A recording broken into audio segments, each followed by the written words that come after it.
Welcome to the No More Late Fees podcast. I'm Jackie. And I'm Danielle, and we're just two best friends and ex-Blockbuster employees rewatching some of the best and worst movies from the late 90s and early 2000s.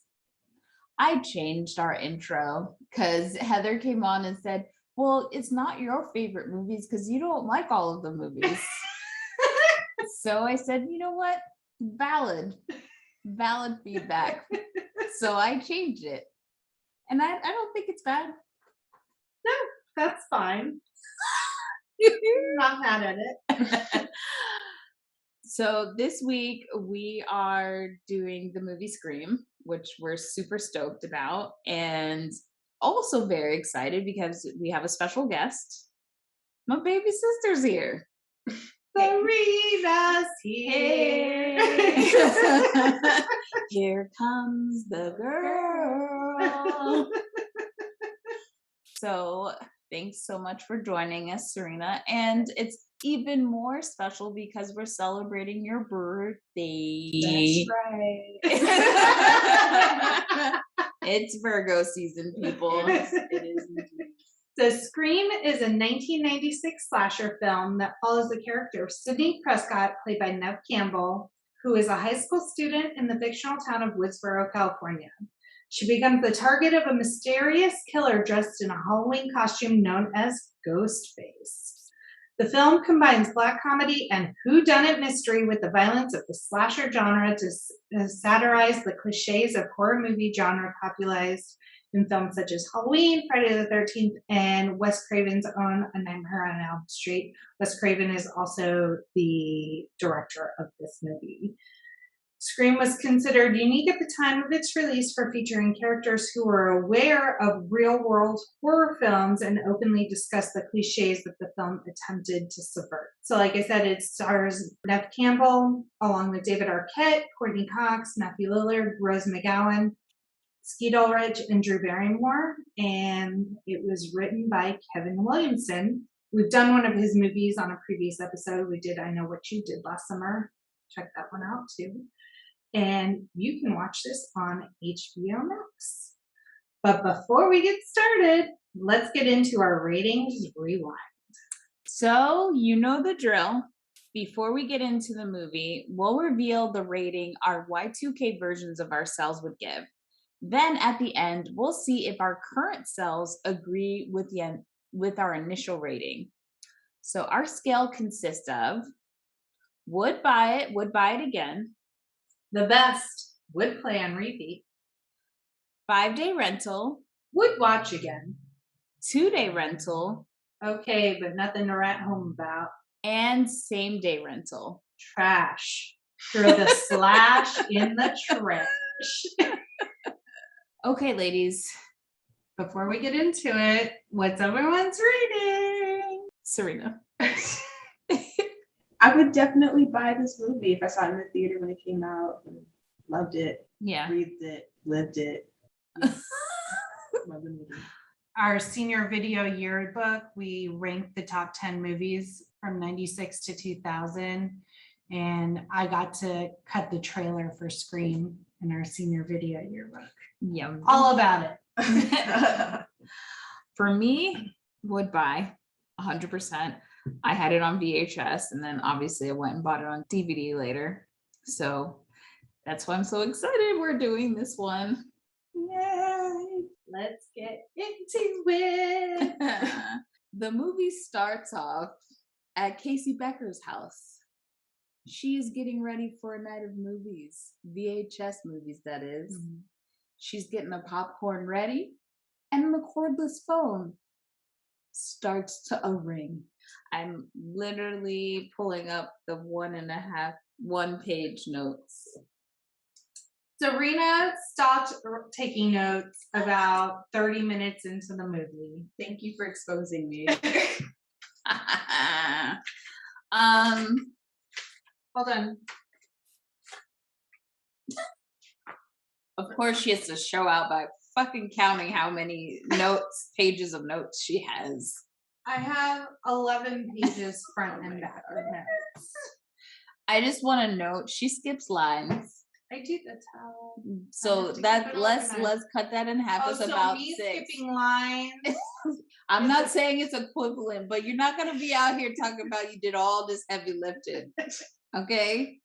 Anywho. Okay, why don't you do the timeline of the movie this week, Danielle? I got it. She, in fact, did not. I got it. That's not entirely true. She picks up the black Corded- and white corded corded phone phone at first, and then hangs up because she's headed to the kitchen. And then she picks up the white cordless phone. Shaped like a brick. Shaped like a brick. That should have been her weapon of choice. First of all. Oh, So, okay. Just some background about this movie. When this movie came out, we just have to set the atmosphere because I think, especially if you really didn't grow up in this time period, the slasher movie was really huge in like the 70s and started to taper off towards the 80s. And we didn't get like a mainstream slasher in the early 90s pretty much at all. Mm-hmm. So when this movie came out, it came out in 96. Was it December? December of 96. And when I was looking up some stuff, I said to Jackie, I was like, oh my God, do you know that the weekend that Scream came out, that it was number 2, and that the movie that beat it was Beavis and Butthead? Like, that should tell you what was happening. Strange times. And also was considered a sleeper hit because, again, slashers were they weren't doing what they used to do back in the 70s.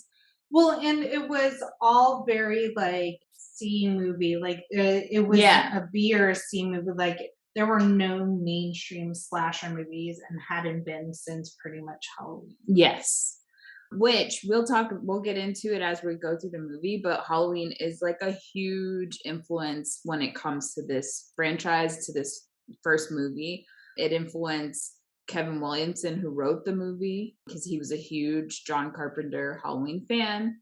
It influenced some of the references because Wes Craven has always been compared to John Carpenter. And again, because it was such a huge slasher film hit. The other thing is that Drew Barrymore, one of the things with this beginning scene hadn't been done before. You had a huge name star get killed in the first few minutes of the movie. So everyone who was seeing this movie had no idea that she was going to die. So you're watching this movie thinking she's going to be the star, and that bitch got dead killed.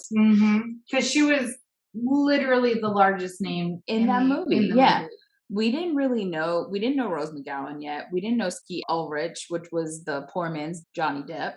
You know, we didn't know who. We knew Courtney Cox only because Friends. Yeah, and at that point, Friends was only 2 years old.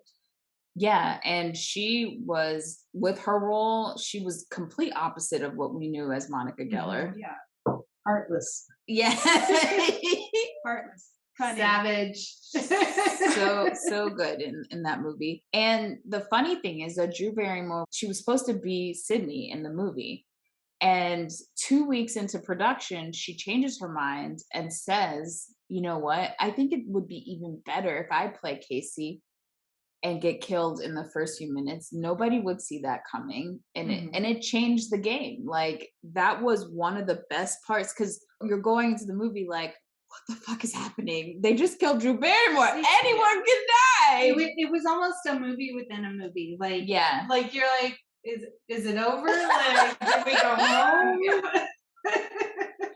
It was insane. So she gets killed off, and when this happened, they had to go find a new Sidney. And they found Neve Campbell. So that kind of just changed the trajectory of everything. And Neve Campbell having like the brown hair. Rose McGowan had, naturally as a brunette, she had to go change her hair color. Yeah. Because white people rules, you can't have all the same colored hair people because that's their diversity. Oh my God. Yeah, you're going to have like a blonde. Blonde. You got to throw in a redhead. And a brunette. Yeah. And if you have two brunettes, one usually has darker hair and it's like curly and the other one's straight. Jesus They're Christ. rules. No Black people, no Asian people, no Hispanics, but we've got to have diversity in hair. Love it. 100%. As soon as she's getting her popcorn ready, the phone rings again, and then she answers it, and it turns out to be some mysterious guy on the phone. She thinks he's flirting at first. And she's flirting with him. Yeah. And these are the problems that I have right from the bat. Like, boo-boo, get off my phone. Yeah, she hung up the first time. I was just like, yeah, it's okay, wrong number, and then hangs up, and then it rings again, and she's just like, hello, like, I wonder who it could be. Yeah, he calls back like 4 or 5 times, like, stop answering the damn phone. Right. She's way too polite. She's flirting. There's no bass in her voice to say, get the fuck off my phone. Never. Right? We don't have caller ID. So half this movie you couldn't do nowadays. You would have to change it a lot. Now but... we're just all harassed by scam like yes! I'd like to talk to you about your car's warranty. They do a couple of exterior shots, like she goes and locks the door to the backyard and it shows like her misty pool and then like big trees and stuff. So obviously her house is kind of in the middle of nowhere. Yeah. Setting the scene for what's to come. I just think it's funny because when we watch I Know What You Did Last Summer, it was insinuated that 3 out of the 4 in the group were wealthy. Mm-hmm. But then we saw their shanky houses and we're like, Barry was the only one that had like a really nice estate, we would call it. The rest was like, you live in a shack by the bay. Just because it's large doesn't mean it's nice. Yeah, it was awful. But these houses in Scream, Like, they had money. they had lots of money. And Casey had all this open windowscape and all these glass doors or whatever. And there just wasn't an urgency for me, whether someone called or not. A bitch was locking all those doors. There's not all these open, unlocked doors. She did go lock 2 of the doors. Yeah. But I'm like, how many doors does she have in that house? And I grew up in a house with a lot of doors. You did. I would be like barricading myself in a room somewhere. Especially with all that glass. So it takes her so long to get scared. When she gets scared, you're fucking holding a phone and you're listening to the guy when you say, oh, the cops won't get there. Call 911 anyways. Why are you going outside? He didn't say he said he could see you. You've got windows everywhere. It doesn't mean he was in the house. Yeah. And even so, barricade yourself in a room without windows and wait it out. Yeah. The fuck? Get some weapons. That's another thing.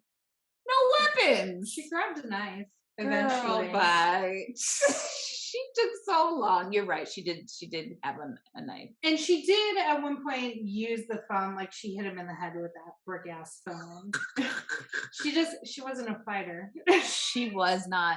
She half-heartedly tried to fight first. And then she got out, but she knows her property. Right. Like, surely you have a hiding spot from when you were younger, something. No. Like, Sydney knew to use the fucking closet door. Yeah. Right. Yeah. And when she saw her parents, the amount of time, the lapse of time in which she saw her parents driving up to the driveway and she stood on the lawn. Yeah. First of all, you don't stop moving. You don't turn to look behind you. You don't stop moving. She just was standing there staring at them. I'm like, bitch, run! Run! Yell! Scream! Clatter some pans! Make some noise! She tries to scream, but I think even though he stabbed her like in the chest, I think it was like she couldn't scream because they had like punctured a lung or something. Like it seemed like her stab wound was preventing her from screaming. Right. Like throw the phone that you still have in your hand. Like do something to get attention. We're getting ahead of ourselves though. Because the killer's not even in the house yet. I mean, we can move forward. I mean, if you haven't seen Scream, I don't know what you're doing here. Let me see. Okay, so at one point, you want to play a game? Oh my God. And they're asking her horror movie trivia questions. She gets one wrong. So they show that her boyfriend, Steve, is duct taped to the patio furniture and he got to go. And she listened to everything that they said. Like, dude, you don't even see the killer. So even if you try, you have more chance trying to save Steve and maybe potentially 2 against 1 than she looks at Steve because he's like, now turn the lights off. And she listens. I can't be scared of something I haven't seen yet. You haven't even shown me anything. And I'm listening to you on the phone as you give me orders. I would have hung up on that motherfucker, called 911 and said, Steve, yo, we out. We doing Where this. was Steve's car? No. So I'm wondering if they kidnapped him ahead of time. Yeah, they abducted him. And Yeah. They tied him to the chair and everything. I'm sorry, I want to go back because like the part where she's on the phone. No, go ahead. He's like talking to him, being like, my boyfriend's gonna come over and he's gonna kick your ass. And he's just like, oh yeah? Uh-huh. And he's just like, he's big and he's on the football team. He's like, kick the shit out of you. And I'm like, girl, he's duct taped to a chair. He's not gonna do shit. I'm sorry. Yeah. There are just so many things that didn't make sense to me that she was doing. And with Jackie's thought process, the bitch deserved to die at this point. Yeah. I mean, we talked about that on the live class. My philosophy is you put yourself in stupid situations, you get what you get. Yeah. It's so hard because like it's easy for us to say what we would do, but I think horror is a little different than like the rom-coms. Yeah. Yeah. So obviously Casey plays around on the phone, doesn't call 911. The killer guts her boyfriend. Like, I mean, his entrails were just hanging off the chair. Yeah. Sausages. And she goes outside. She tries to hide, but she gets snatched up. She gets stabbed. And the worst part, like, it's so funny, the reactions that you have after. When I was younger, there were things that I missed in that movie. But then I got the perspective of the parents, and my heart, like, wrenched for the parents coming home. Can you even imagine? No. The parents come home, and Casey is outside. She still has the phone on. Yeah. And she's getting stabbed and she's on her last breath, and her parents pick up the phone to call 911 because they see the disarray the house is in. You know, popcorn's on fire. They see that the glass is broken, and they hear their daughter having her last breath on the phone, which is also crazy because she like just really hung in there for a while and then literally was hung. Oh. Yeah. And then you get the track zoom into Casey's face, and then it's just black. And then Scream. And I saw this movie in the theater with my mom, and seeing Drew Barrymore dead, strung up with her insides on the outside. I wasn't prepared. Yeah. And apparently because I mean, her performance in that is amazing. So good. So good. And she said that the way he got her to react like that, Wes Craven knew she was such a huge animal lover. Yeah. He would tell her stories about animals like being tortured and stuff. Oh my God. To get that reaction out of people. That's insane. Not good. That's intense. Oh, so I misspoke. So actually, it was 5 weeks before production was set to begin, not 2 weeks into production. So they were 5 weeks out before she changed her mind about being Casey Becker. And she actually only worked like about a little less than a week shooting all of her scenes in the first 5 days of production. And she kept calling 911 by accident while filming the opening scene. But what? You couldn't You couldn't. She wasn't doing 911. She had to make it look realistic.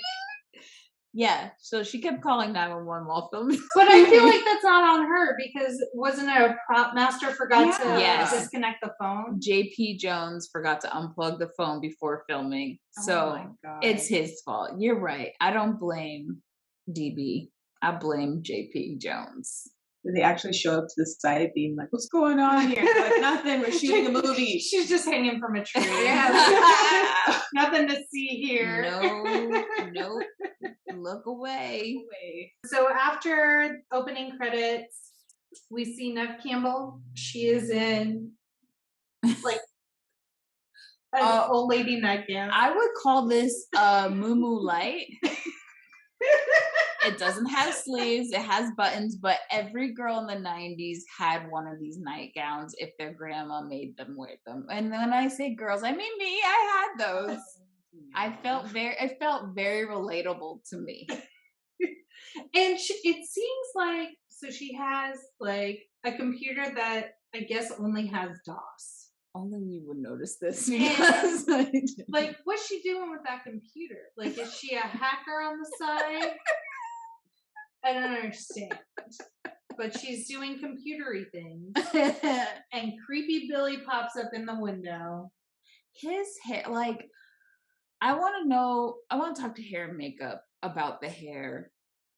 In the 90s in general, because Eric Von Detten in Princess Diaries had the same gross, greasy hair. Did they, like, get olive oil and just drench it in? Yeah. And then they took like this one little strand and right. just like Disgusting. God, no. So gross.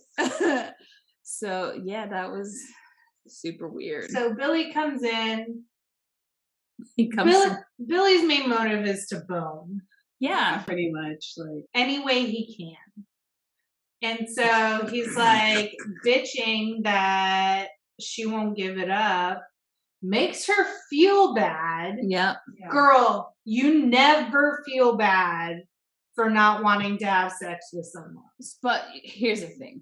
I think now women are learning this more and more, and younger women are getting it. But in the 90s, when we grew up, if it wasn't for our parents telling us, like, do not feel, it wasn't even like do not feel obligated. Mm-hmm. It was don't trust them. Don't do it. Don't trust those boys. It wasn't, you have every right to not want to have sex.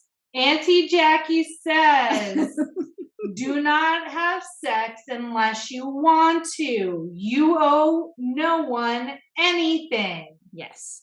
You owe no one sex. You owe no one a special treat when you're on your period. You don't owe anybody. You don't have to say you have a headache, whether you're married, single, whatever. You don't owe anybody anything. And boys, no means no. Even in a relationship. Yes. Yeah. And consent can be revoked at any time. And you better fucking stop. That's our PSA. Yes. Stop that shit.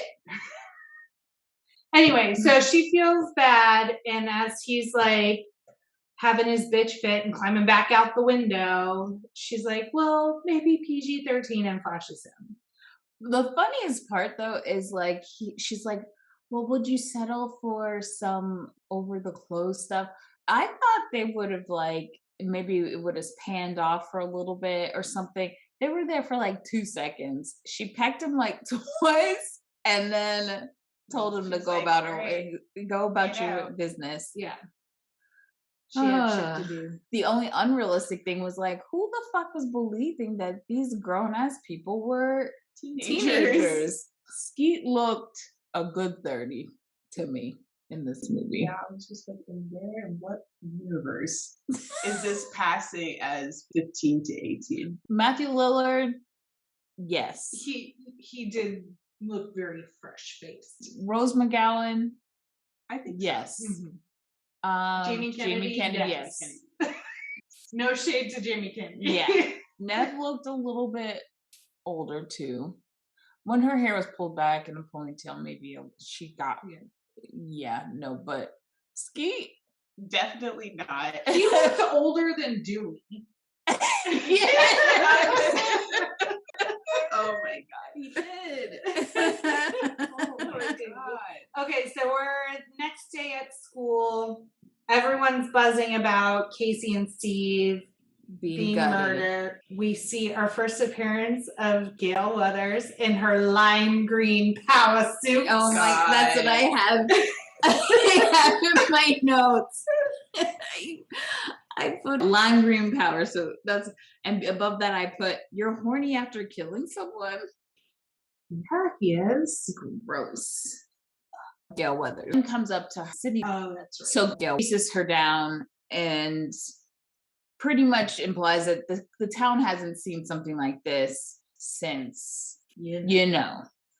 And for backstory, we find later that Sidney's mother was brutally raped and murdered, and she's endured a lot. So these killings of these two students are bringing up all of that back into the front of the town. Yeah. Yeah, and Sidney's like, it's almost been a year exactly. Tomorrow will be a year. Yeah. And so all the news stations are there at the school. The kids are going into school. Apparently, the police department has taken upon themselves to just interrogate every student in high school. Every student, or is it just the classes she was in? I don't know. I think know, it's like maybe the people in her class, or people who would just know them in general. But that would be, I would assume that would be everyone. If Steve's on the football team, he's probably pretty popular. Yeah. It seemed like they were pulling everyone in for questions, which I don't know if that's procedure in murder cases, is to just question an entire town. First of all, if we look at Dewey's skills and if we look at he's learning, but if we even look at Sidney's mom's case and we find all the holes through all the different movies and we find out what really happens, they're not the greatest police force in the state of California. All I'm saying is they should have gotten Veronica Mars on. She would have solved it before fucking dinner. You're right. The funny thing, since we're at the high school, we can talk about the fact that planning the shooting at Santa Rosa High School in Santa Rosa, California, and they got the approval of the school board. But despite the approval, just a few weeks before production, they had concerns about the glorified violence in the movie, and they pulled support of them actually filming at that school. Obviously, Wes Craven being a petty bitch. I love a petty bitch. They eventually had to shoot at a community center nearby. And at the end of the film, I love a petty bitch. As a joke, they added a special thanks section at the end of the credits that said, "No thanks whatsoever to the Santa Rosa City School District Governing Board."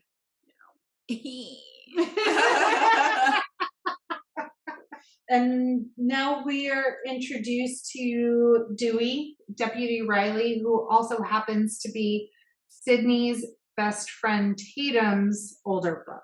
Right. So they just interrogated everybody up in her. Right. They call Sidney from her class. It's her turn to be interrogated. And they're a little bit familiar with her because obviously of Dewey's relationship, but also because Sidney has just gone through this extremely horrible thing just a year prior. We're also introduced to their principal,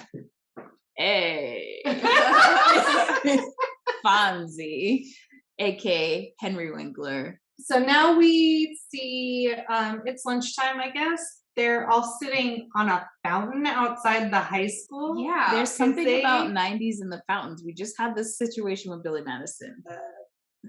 They a bougie school, yeah, because like fountain. Well, their houses were huge. This had to be in a very rich neighborhood. Yeah, this is true. So they're all talking about Casey and Steve. They talk about how Stu used to date Casey, and he's like, Yeah. "Yes, like, There's so many context clues in just this scene. Yeah. And I just, of course, me being a moron, watching now, everything's clicking. Like there are parts when Billy is looking at Stu almost like, bitch, shut up, as if he was divulging too much. Yeah. Like when Stu said, I didn't kill anybody, and Billy's like, nobody said you did. Yes. I was like, And although Billy. it was a really, really fun game to play while we watched it, was who is killing in this scene. yes. Right. Yes, because rewatching it, knowing at the end, spoiler alert, if you've never seen Scream, that there are two killers and they happen to be Billy and Stu. And so as we were watching the movie for the episode, we were figuring out like, Yeah. okay, in this scene, look, his head is bruised because Yeah. That was a fun game. Yes. And like it just shows how much attention to detail like Yes. Kevin Williamson put into the script. Yes. Because it's like, okay, well, Sidney hits the killer in the head, so in the next scene, Right. Matthew Lillard is like checking out his forehead in a Right. mirror. Like there are things that happen That that were show very you. Yeah. we didn't have I mean, I'm sure there's some bloopers or things that they missed, but Mhm. I didn't really catch any. And so then we get the very classic quote from Randy. Did you put her liver in the mailbox? I heard you put her liver in the mailbox. Like, Along with her spleen and her pancreas. oh my god. I also love, what does Matthew Willard say after that though? He makes a joke about Leave her alone. Leave her alone. and ladies and gentlemen, this is what it was like watching the movie with these two. It's so good. Fine, Danielle. So then we see Sydney getting dropped off at her house, and I think it's hilarious that when she goes to check the mail, I really think she's checking for a liver. Not a letter, but a liver. And then she but she goes home. Now, at this point when she's home, She's home by herself. right. Her dad has gone on a business trip. Yes, he has some sort of conference Yeah. or like it seemed like he was gonna have a booth or something, and I don't know what he does. I don't either. Something good because that house is nice. Yeah. Yeah. This house though, Super weird, the layers of it. Like It's- there's levels. Yeah. but it also is pure 90s Yes. aesthetic. Yes. We've got the wallpaper. Floral wallpaper, We've got the plaid couch. couch, so much plaid. They had metal, like silver metal switch plates. Oh, I didn't see that. That was weird. We've got ducks on the the dining coffee table. table. Yes. So many ducks. So Sydney is exhausted from the day, as she should be. Yes. And so she takes a nappy on the couch. Apparently the plan is for Tatum to come pick her up. They're going to go to the video store and then go to Tatum's house. And for me, this is what cemented that Tatum wasn't the best friend, the bestest of friends. She's kind of Lily Moscovitz. Yes. Yes, she is. And she will get to when she messes that up. Yeah. But she knows that her friend's mom just died last year. Mm-hmm. She knows that there's a killer loose. And it's coming up on the anniversary of her death. Right. And she says she's going to come and pick up Sydney. Now, I'm guessing school got out by like maybe 3 or 4 o'clock. Probably 3 in high school, right? Yeah. She calls and tells Tatum to pick her up. Tatum's supposed to pick her up. It is now dark outside after she falls asleep and wakes up and calls Tatum to say, like, where the hell are you? I'm guessing it's like 7 now. At least. Yeah. And Tatum still doesn't come right away, Yeah. which leaves it completely open for her to be attacked. Mm-hmm. Now the killer has come to Sydney's house. So she gets a phone call, and all the phone calls come in, and it's like distorted. Like they're Right. using a voice distorter. she thinks it's Randy fucking around because he's obsessed with horror movies. Yes. And he's a little weird. So she's like, essentially, fuck off, Randy. Yeah. Walks outside. She goes outside. And that scene is, I think, what's great about Sidney is she does everything that Casey doesn't. And I think we have to see what happens to Casey to set the different spectrums of who we're dealing with. We got the final girl and not final girl. I don't know what she did. The dead girl. So Sidney goes outside and is trying to call Randy's bluff, and she's like, "Oh yeah, you can see me. What am I doing?" And she sticks her finger up her nose. Which, I mean, okay. But she also says, like, no, I don't even watch horror movies. They're stupid. The girls are always running upstairs instead of running out the front door. It's insulting. Right. Type thing. Which is what's so great about this movie is that they do mock They lot. call it out. It's very meta in a way, because like they acknowledge the things that are going to happen in the movie or already have happened in the movie. Right. So she's like, whatever, girl, bye, hangs up. She gets a call back, right? Yeah, no, she was about to hang up. And then he's like, don't you hang up on me or I'll kill you just like your mother or something like that. That's right. And then she's just like, you're not Randy. Which was also another context clue. Yeah. Like, as you're watching for maybe the first or even second time, it's a throwaway, right? But later down the line, we find out that shit's true. Yeah.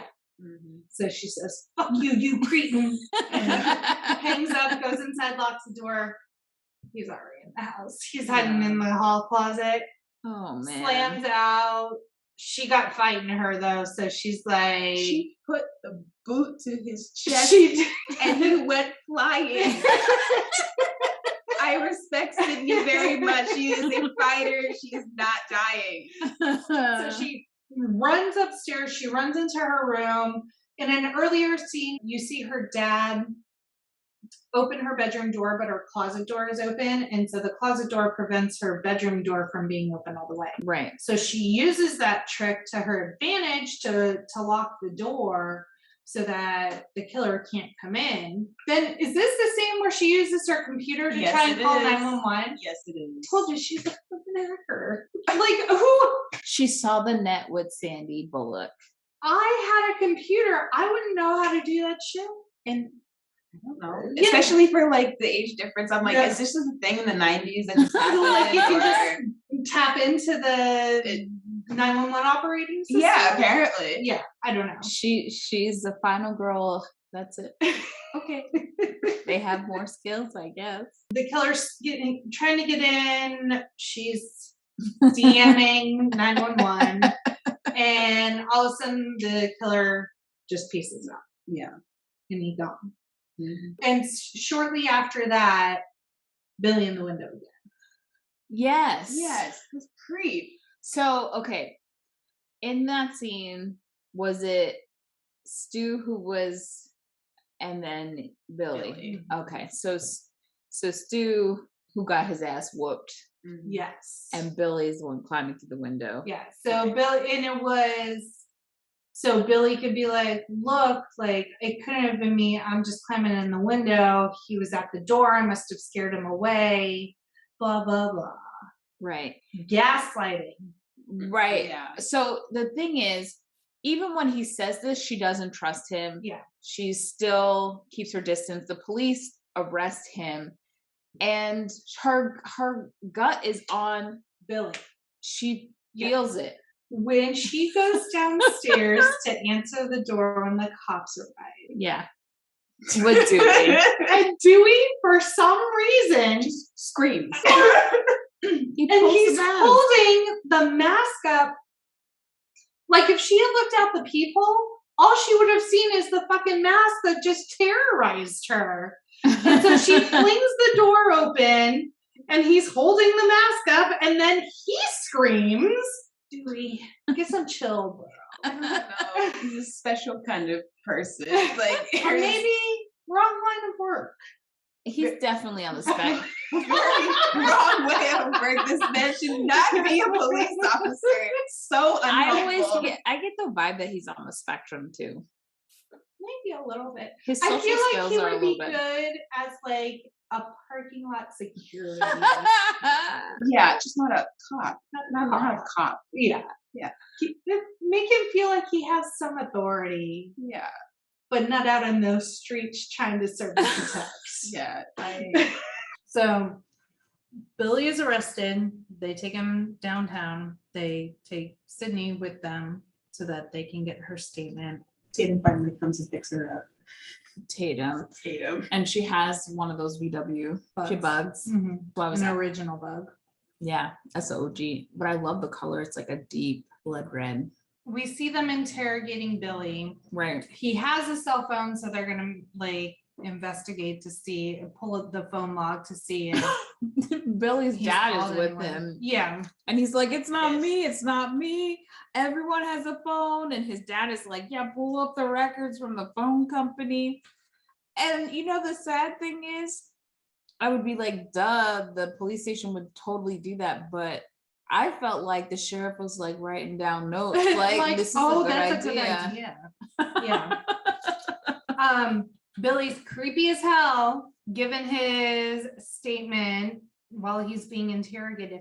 And he's just being questioned like in the middle of the office. It was weird. And Yeah. Sydney is like watching all of it. Tatum starts showing out, disrespecting her brother at his place of work, and tells him, you know, I'm ready to go. Mm-hmm. I feel like you would do this to me. Yeah.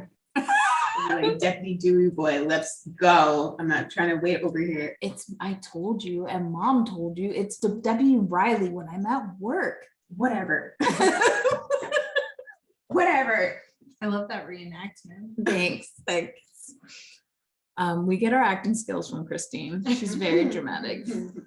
So now Tatum is going to take Sydney home. Mm-hmm. Dewey says But take it out the back. But not home, like to Tatum's house, not Mhm. Sydney's house. So Gail's waiting in the back alley because she knows She's on it. she's on it. I mean, Gail's good at her job. Yeah. And so she confronts Sydney. Sydney has had enough of this fucking night. And of Gail Weathers. And of Gail Weathers. And just nails her. Mama said knock you out. As Serena's background would attest to. Yep. Punched the hell out of here. Yep. Knocked out. So later that night, they're in Tatum's room. The twin beds, the 90s decor. Yes, as a 90s child, I'm like, wouldn't it be so cool? Like, how rich must her parents be that they just bought her an extra bed for her bedroom? Yeah, 2 twin beds. Just so when her friend is over, she has beds too. So, funny story, Shayla had at her mom's house, there are 2 twin beds at her house. So sometimes like we'll both sleep over like holidays, and we'll sleep over in the twin beds. And it feels like we're in college again. Roomies again. Then Tatum's mom has the fucking audacity Yeah, it's not bright. It's not a bright choice. to be like, Sydney, you got a phone call, even though everyone you fucking know is either in this house or in jail. and she Here's the says, phone. is it my father? Yeah. No. No. You know there's a killer. It's not even just that there's a killer and she's been attacked, but you know they have a way of calling Mhm. before they attack. So why are you giving this traumatized girl another phone call? Dewey gets it from his mama. Yeah, the stupidity is definitely coming Yes. from the maternal side of the family. So then more Ghostface killer threats over the phone. Looks like you fingered the wrong guy. Fucking Stu. You called him Ghostface Killer too. A Ghostface. Isn't that what they call it? No, just No, Ghostface. Ghostface. Ghostface Killer is from Wu-Tang Wu-Tang Clan. That one time that I was at work. And RZA, was it RZA? No, it was Ghostface Killer. Oh, But like, I don't know. I was either never at work when the celebrities came in, and I worked at Blockbuster full time. Right. I missed every single celebrity except for Jimmy Smits and Wanda de Jesus. But Ghostface Killer came in. No one told a bitch, so I could be like, oh. No one. Wu-Tang Clan ain't nothing to fuck with. You just didn't know. I missed every time Adam Sandler came in. Adam Sandler's now wife, Jackie Titone, lived in our hometown, and the Blockbuster I worked at was like their local Blockbuster. So anytime he was in town, he would come to our Blockbuster. I was never working. I wasn't working the time in Boca where 50 Cent came in and his security was like pushing old ladies out of the way. You didn't miss anything. He's such an asshole. Anywho, Ghostface. Not Ghostface Killer, although appropriate. It is. And then so Sydney slams the phone down like, God damn it. And then like Dewey picks up the phone, is like, hello? What you doing out here in these streets, Dewey? Before we move forward, since we're talking about Ghostface, so obviously they went through a lot on the production side to figure out what they were going to use to make this masked, scary person or whatever. And so they went to a Halloween store. They used a bunch of masks that they found, and they finally got to the Ghostface one. What was like, and I saw Skeet, Ulrich, and Matthew Lillard on TikTok talking about this, and you probably saw it too, right? So what happened was they did not secure the rights. They did not buy the rights to the mask. Because it was like a generic, right, small shop, like mom and pop shop costume maker. And so they didn't even think about it. And they probably also didn't think that the movie was going to become this franchise of what it is, right? So they use it and they have to pay trademark on it. So the company that they got it from was smart. They made they got it trademarked. Mm-hmm. And so now every time they use it for these movies, every time they do a new movie, they have to pay a whole shitload of money to this company to be able to have it in the movies. Right. And I think it became a little bit more evident because, as we know, the movie spawned a MTV TV show that Wes Craven, he was like, look, I just threw my name on it. I don't have anything really to do with it.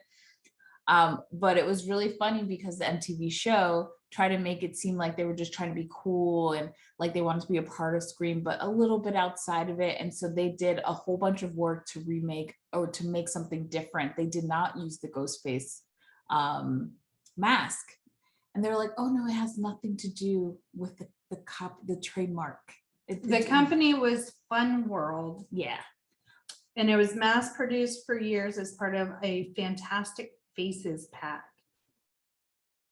And now it's become one of the world's most recognizable horror symbols. Good on them. Yes. Like, but Scream, MTV did not want to pay for that. But they said it was an artistic choice. Garbage. So, anywho, we're moving forward. So now we're at school the next day.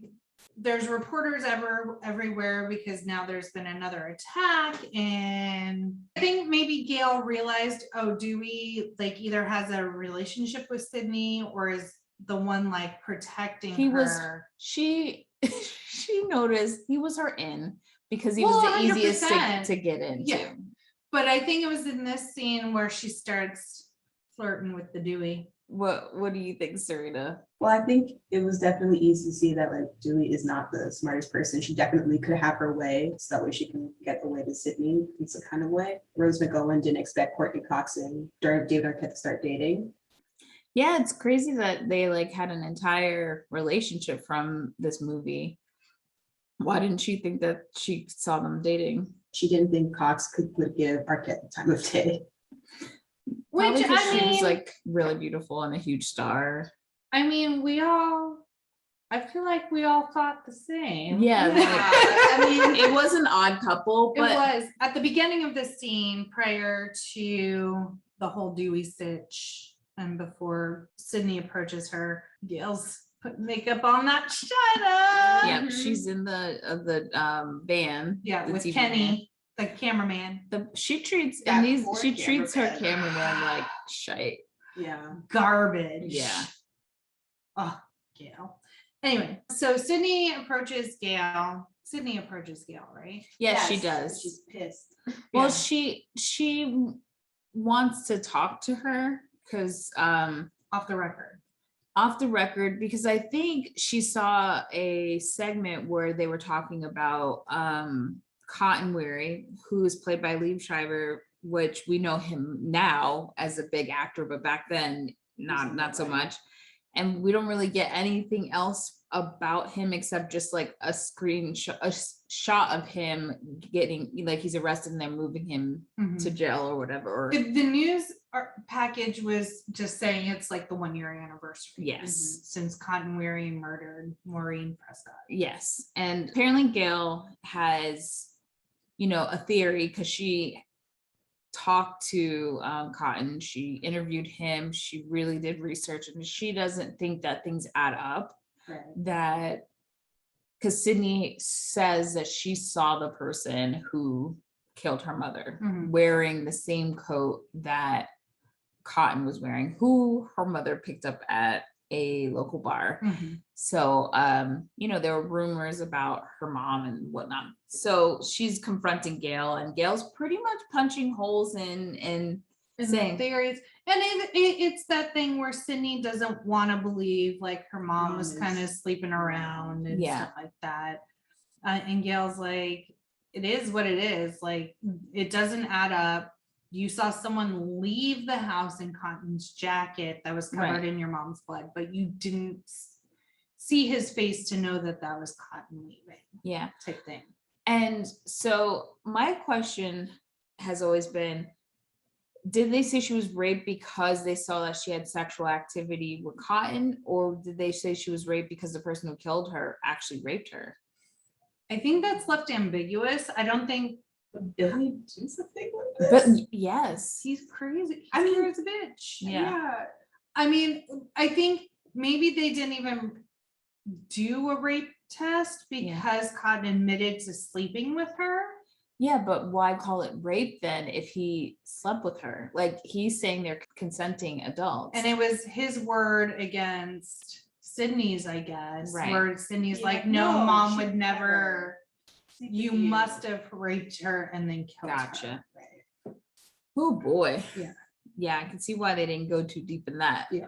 They were already getting so many issues from the ratings board about the just goriness of the movie in the first place. So then Sydney's like, I've had enough of this. I don't want to hear your conspiracy theories. Yeah. Turns around, runs. I'm sorry, I mangled your face. Yeah. Yeah. And so Sydney goes into the school. She goes upstairs. That's when we see Stu checking out his forehead in the mirror because Sydney clocked him the night before. She should have stayed home. 100%. She should have stayed at Tatum's house with Tatum's mom. But instead, a police detail. Yes, there should have been police all around the house. And when it was like starting off with Gail, and everything after that was like a shit show for Sydney that day. She gets berated by Gail with common sense. She goes in and Stewie's an asshole to her and pretty much saying like, Billy wouldn't do this. Yeah. And then obviously Tatum has told Billy pretty much everything that happened. She's told Stu, sorry. She told Stu what happened the night. So like now he's really kind of pushing it in Sydney's face that it can't be Billy. So she's finally like, I've had enough of this conversation. I'm going to class, run smack into fucking Billy. Yes. And Billy's like, I didn't do it, blah, blah, blah. He says it's not me, Sydney. And she goes, I know. She admits that she knows. Yeah. So she essentially like, she got another phone call and Billy was in jail. So like, how could it be him? Yeah. Type thing. And so then she's over it. She goes into the bathroom. She's in a stall. These two bitches. okay, I'm not even mad at them because everyone does that. You and I would be in the bathroom talking shit about this whole situation, especially like if it's popular kids. You always talk shit about the popular kids.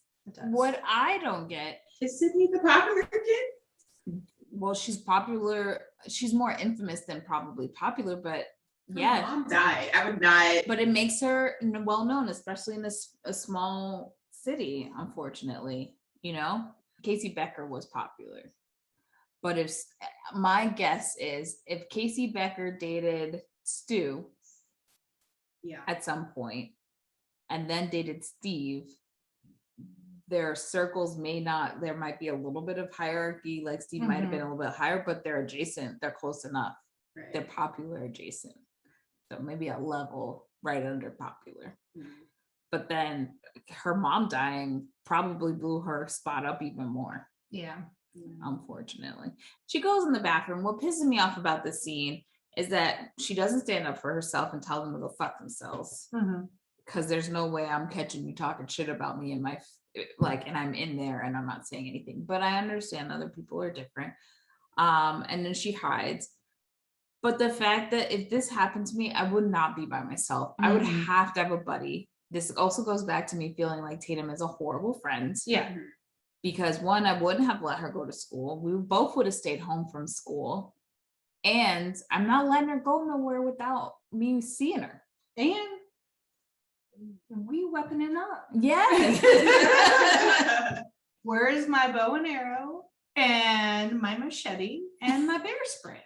So after the girl, she's hiding in the bathroom. What happens next, Syrena? Oh, she's crying to herself after this mean girl said all those things about her and her mom. She's just like, I keep hearing things in the bathroom. I wonder what it is. I thought I was here alone, And it turns out, someone's in the bathroom with her, and I guess they're standing up on the toilet to hide themselves. And she's like looking under there, which, by the way, I would never, ever touch the bathroom floor. I don't care where I am. No. She's crazy. She's crazy. But she's getting really paranoid in there. And eventually the guy, I guess, comes off. I'm trying to figure out who it was. Is it Billy or is it It Stu? must have been Stu. Yes. But the way they were talking and where the bathroom was, Stu would have had to walk by them. Yeah, but Billy, I was wondering if it was either one of them. I thought it was maybe one of the kids playing a prank because they didn't really truly attack her and they had no weapon. I think they had a knife. I thought they had a knife. Did they have a knife? Yeah. Then I don't know. So many times we keep on saying, who is it? And it's funny because when you're watching a regular slasher, you know who it is. It's not even, who it is. It's usually one guy. Like when we were watching I Know What You Did Last Summer, I was like, there's no way you're dragging bodies to clean their blood. Right. This doesn't make sense. Well, 2 killers at least, okay. There's more plausibility that this is happening. But I mean, as killers go, it was a solid plan on their part. Yeah, it was. I give them more credit than I would, the I Know What You Did Last Summer, roided out fisherman was getting shit done. He was very, very efficient. Didn't make sense. So she gets attacked in the bathroom, right? And she fucking fights. She fights again. She does a nice slider. Right. And she gets that hell out of dodge.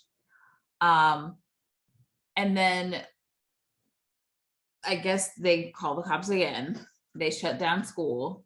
The principal's pissed because when she's first talking to Stu and Tatum, she gets really scared because these 2 guys are in the mask suits or whatever, the costumes. Right. And so now we see the principal like with scissors. I think it's funny now because when we watch the movie, you're like, oh, is it the principal? Because they give you all these red herrings. I was like, principal's really up in here threatening children with giant ass scissors. They're being assholes. They deserve it. They did deserve it, but I'm just like, stop playing. I was surprised. You're not present day parents There's no way. There's no way. But it's the 90s, guys. It's the 90s. So he's, yelling at them. He gets them to leave or whatever.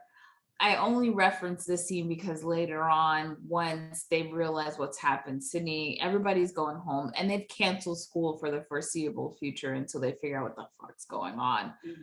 In this scene, we visit the principal again, and he pokes his head out and he sees one of the janitors who's dressed in full Freddy Krueger. Yes. And that's Wes Craven. Yes, Yeah. the director dressed up as one of his biggest movies. Well, and okay, so this unlocked a memory for me. Okay. Because the principal pokes his head out and goes, "Little shits." And the janitor looks up and goes, "What'd you call me?" My family says that all the time. And I realized we got it from this movie. But like, anyone could say anything and be like, "Oh, I have to go to the bathroom." We're like, "What'd you call me?" Like, just starting shit. We got that from this movie. I was like, "Oh, How did you forget that? It's just you've been doing it for so long. we've been doing it for so long." Like, and it's such a throwaway line. It's not like an iconic Scream line or anything. No. It's a Wow. Oh, I just found an article that lists who was killing in every Scream, and it said that it was probably Billy in the bathroom and in the principal scene we're talking about. How Because did he just Stu- change so fast? I guess there was enough time. He In must the have came in the bathroom. bathroom when those girls left and then hid. Yeah, That's really ballsy Yeah. because Sidney could have come out at any point. yeah. Okay. Because Stu is wearing khakis. Man, In the I would have previous been scene. measuring them shoes when his foot came down. Sir, 13, size 13. Combat boots. Combat Yes. boots. Now interrogate everyone that's wearing Yes. fucking black pants and, And combat boots. So yeah, then we see the principal goes back into his office. Poor And it's principal. this weird scene where he's trying on the mask Yeah. and like Why? doing dumb girl shit. But then he hears a noise and Mhm. he's alerted. He is, and he's got his giant like Scissors. scissor. They're like fabric scissors. They're huge. Yeah, they were really big. And then he gets killed. Yeah. Gutted. I really like the shot of the principal after he's killed, and it's like his eyeball and it shows like the reflection. of Yes, it that against was the cool. color. I really love that shot. So the principal's killed, and then you see all the kids leaving the school. Mhm. Plays school's out for summer. Yes. When all the kids are supposed to go home. And obviously Sydney's going to Tatum's, but Stu's like, I'm having a party at my house. Oh, this is when Gail talks to Dewey, because I wrote Gail talking to Dewey. Okay. So it must have been she's just hanging out outside Yeah. waiting for shit to happen, and he comes to help make sure everyone gets out of the school Right. and like everyone knows that it's curfew. Right. Everything that happens after this is just, it drives me crazy a little bit, mainly because you're going to have a party because we know there's a killer. First of all, where were Stu's parents? I've always wondered this. They went What? out of town. Great. They went out of town. Everybody's going out of town. Latchkey kids in the 90s, of course. Well, I mean, they don't want to get killed, so. Oh, wow. And so he tells Sidney and Tatum to bring snacks. If I was Tatum's parents and Dewey, no, your ass is fucking staying home. You're not Yeah, going I'm to a not party. going. Yeah. But Dewey, again, something is just not there. Like, And Yes. they're buying ice cream. He yeah. said snacks. Why are you buying popsicles? They're gonna be melted by the time you get to the party. And I didn't know, I thought maybe it was going to be a small gathering of just like them hanging out. It's a No. rager. Yeah. Yeah. It's a rager. And then prior to them shopping or going to the party, they're sitting at Tatum's, like on her porch. And Tatum's Oh. like doubting, like kind of siding with Gail. Like, I mean, it is plausible. Well, she pretty much, Sydney's like, my mom would never do that. And she was like, you hear the rumor enough times that you start to believe it or something along those lines. Yeah. It's just like, damn, Tatum. And pretty much she was insinuating that Your mom's a hoe. yes. Exactly. And that Cotton was not the only one. Yeah. And then at the end of this scene is the part that made us all laugh out loud. Yeah. Where it's like the killer in the bushes like Sasquatch. And we see him in the bushes at Tatum's. Mhm. We also see the killer at the grocery store when they're trying to get snacks. And so I'm like, why is no one saying, hey? yeah, right. Why are you in costume? Right. So now we're at the video store with Stu, Randy, and We don't see Billy till later. correct. And so like they're just assholes to Randy. Like straight up douchebags. Randy is just like this little nerdy guy that like likes horror movies. He's slightly obsessed. He has a crush on Sydney. He's kind nerdy. of odd. Yeah, but harmless.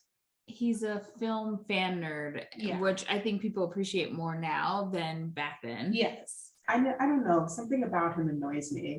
He's definitely annoying to me. But like, and then he has his standard horror movie rules, which he gets into later.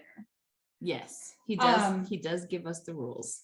And then he says, it's a very simple formula. Everyone's a suspect. Yeah.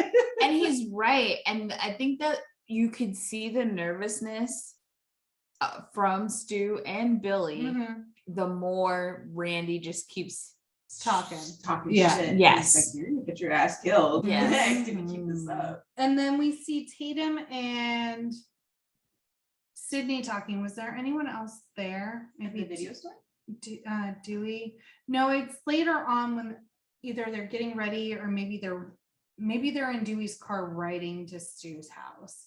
And she asked Sydney who would play you in a movie. Oh, yes. And she's like, hopefully not Tori Spelling. No, she says, knowing my luck, it'd probably end up being Tori Spelling, but it was somebody else that they said first. Meg Ryan. Yes. Oh yeah, Dewey says, I picture you as a Meg Ryan. And she's like, oh, thanks. And I'm like, no. How?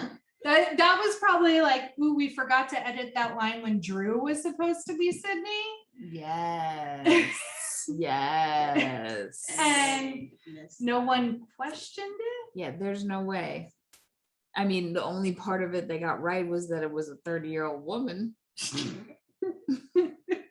That's it.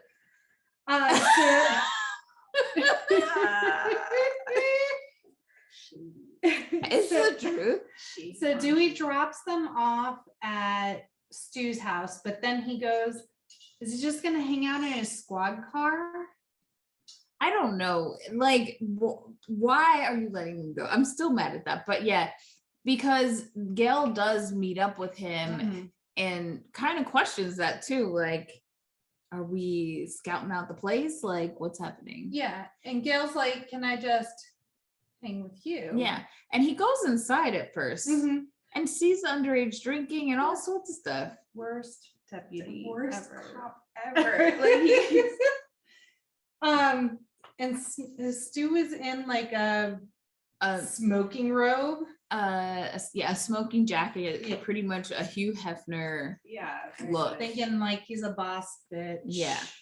I love the fact that obviously Matthew Lillard in this movie has so many lines, but he ad-libbed most of his lines in this movie. Oh my God. I don't know, like a good amount of the lines he ad-libbed.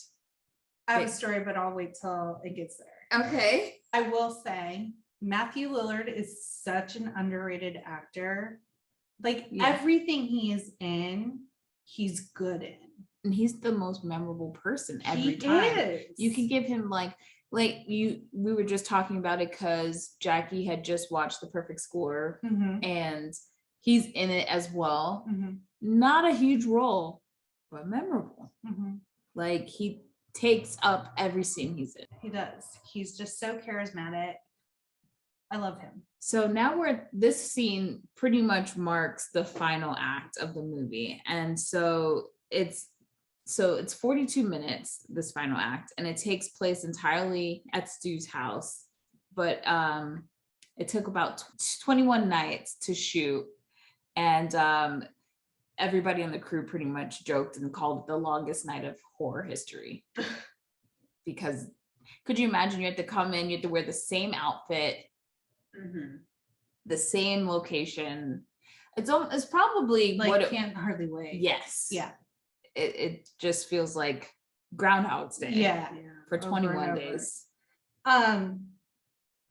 So Gail's going with Dewey. Oh, Dewey gets a call that there is an abandoned car up the road. So he and Gail are walking up the road to go investigate. I would have just said, I need you to send someone else out here. Mhm. I'm not leaving this party. Yeah. But And so they're all watching. There's a big group of people watching just horror movies in the front room. Randy's there. That's when he says Janine Gertz was a scream queen. Stu is pretty much like, beer me, bitch. And so Tatum's like, what am I, the beer wench? So Tatum goes out to the garage. Cat jumps out. It scares her. And we see the cat run out. There's like a cat door cut into like the actual garage door that like goes up that a car drives in, which I've never seen since. I'm not doubting that people don't do that. I've just never seen it. So then she's got an armful of bottles of beer, turns around, and Ghostface is standing at the steps. which we have to assume this is Billy, not Yeah. Stu. Because Stu is in the living room. Yes. She thinks it's Randy. And so she's like playing victim. Oh, I want to be in the sequel. I just, And then he like slices the shit out of her arm. to show her, Yeah, I mean, I'm going business, to kill bitch. you. But if you're gonna kill her, just stab her while she's standing there. But Obvious- he's probably a sadist at this point. Like, he Yeah, just wants to see something her isn't right with these boys. obviously not, like So then she puts up a fight. She's throwing beer bottles. She's trying to run out the garage door. that freezer door. Yeah. Oh, when she hits him in the face with the freezer door, I'm like, yes. Yes, I was like, that's yes, how Tatum, you fucking. My problem is when she knocked him out, she didn't finish the job. Yeah, I would have grabbed another beer bottle or Yeah. like some I would've glass and just Or kept tied him up or something. I mean, it's risky to get near him because Yeah. you don't know if he'll overpower Or you. but- like jump over him and get back in the house where there's a shit ton of other people Right. around you. yeah. Instead, she tries to climb out the Through tiny the cat, cat door. door. I wouldn't have waited for the garage door to go. So she's halfway out and hits the button. And the way that like her head got squished was First off, I don't think garage door motors are strong enough. it to, would have like- it would have never carried Yeah, the weight. It would have yeah. stopped for sure. And then she also said in an interview later, Rose McGowan, because I'm thin enough, I kept falling out of the door. They had to nail her shirt onto the wood, otherwise she'd flop out. That's actually how she gets into her houses when she gets locked out. For real, that's my takeaway from Scream. I know I can fit through dog doors. So Why you blasting your shit on Main Street? You better seal up all those dog doors because people don't know. I'm sure it was like in her childhood she was talking about. No, but, I like, feel like she meant yesterday. oh my God. Oh boy. So we lose Tatum. And I remember when I saw this movie that I felt so sad that she died. Mhm. When we rewatched it, I didn't feel as strongly as I felt when Helen got killed and I Know What You Did Last Summer. Well, because she was a garbage friend. Yes. Yes. R.I.P. The outfits Tatum. were right though. Yes. The outfits were right with Tatum. Yes. She did have fits. Yes, you did. I like the baby doll jersey with the red Yes. track pants. Oh God, the fits. So good. So good. She did dress better than Sydney for sure. Well, whoever dressed her, I'm sure I don't know. She what had the- bright colors. She was Yeah. fun. Sydney was I don't. Americana. So now like everyone's starting to leave the party. Yeah. Then like Billy just slips in Yeah. into the scene. Yeah, he just Slides in. slides in there. And, but did he find Sydney in that room, or did they go up together to the room? They go up together. Like she was about to leave, and she was like, "Where's Tatum?" And then Billy's like, "Hey, hey, I want to talk to you about your car's warranty. Yeah, but prior to them going upstairs, Randy does say Alicia Silverstone's name correctly. Yes, and we've all been getting it wrong. Yes. And then this is when Gail kind of sneaks in and puts the hidden camera in the front room. Yeah, on the TV. So she's Yeah. watching the kids, and they're watching the kids. Watch TV and stuff. She must, but that's when she leaves with Dewey to go check out, because he comes to ask her if I got a call that there's a car out. Do you want to come with me? And then she realizes there's like a 30-second delay when she gets back in the van. Yeah. So that's important.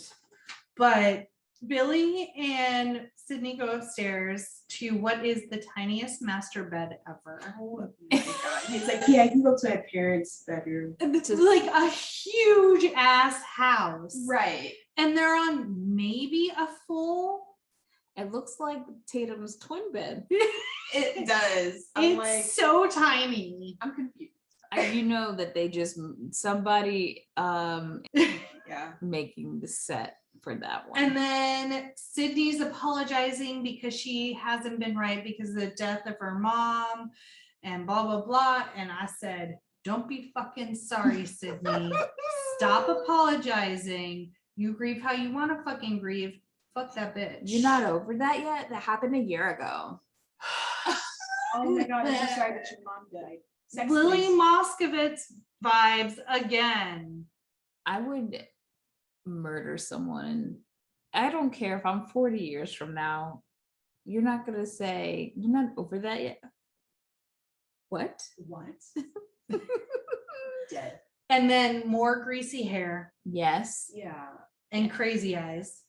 I wonder when she was like in bed with him and she was like touching his hair. She was just like, oh God. So then they start making out and she says, why can't I be in a Meg Ryan movie or a good porno, which apparently is her way of saying let's bone. Yeah. He's just like, what? Are you sure? I wonder if that was in the plan for him and I don't Stu. think it was. Like, what if Stu had come in earlier to start fucking shit up? Right? Like, Right. how did he know? I smell sex in the air. So weird. So now we're watching Halloween downstairs. Yes, and Randy yeah. gives his dissertation. Yes, he tells us the rules of Yes. horror or slasher films. So it's Randy's rules of surviving a horror movie. Number 1, you can never have sex. And everyone was, And as this is happening, you have Sydney Pound upstairs. Town Sex City. me, baby. Sex me. Number 2, you can never drink or do drugs.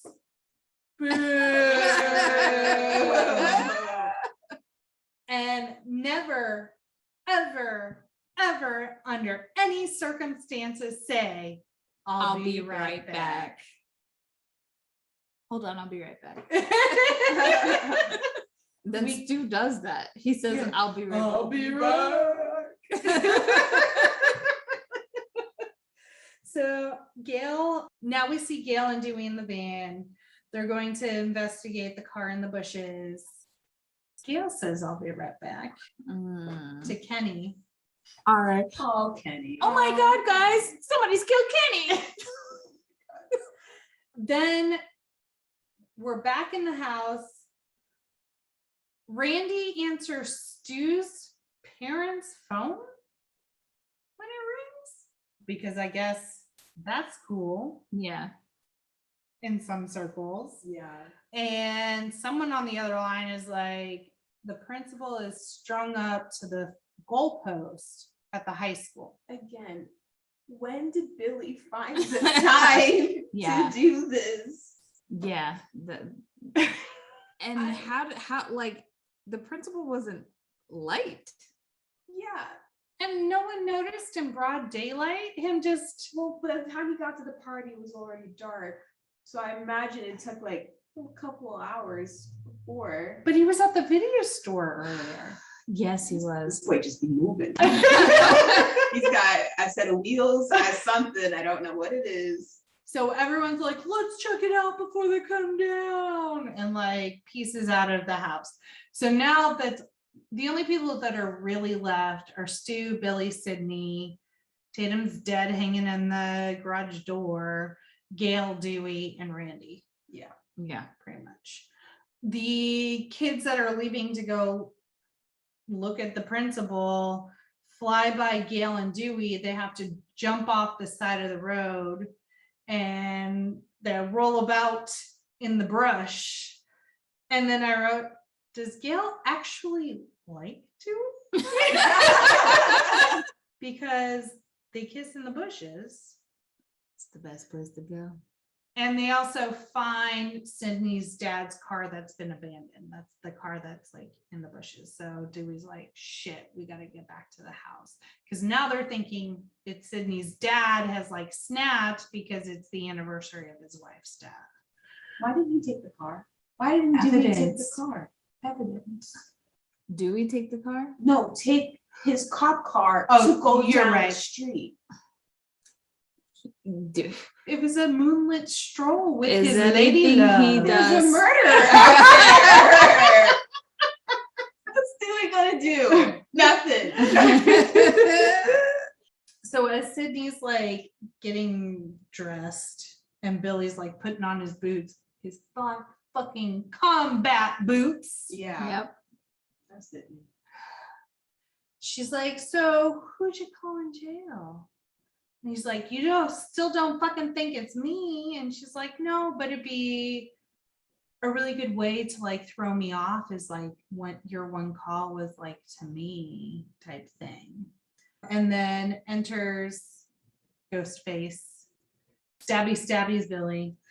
But when he comes in, I feel like Sydney has a good amount of time to say, get down. Yeah, no, because like when he was like saying, because like she's like, oh, like you can use that phone call to call me to throw me off and stuff like that, and he's just like, what do I have to do to prove to you that I'm not a killer? And at that moment, I would have been looking at this man like, was it you? Was it really you? Are you? Are you the one? So in my peripheral vision, as I'm looking at him being like, oh my God, he's the killer.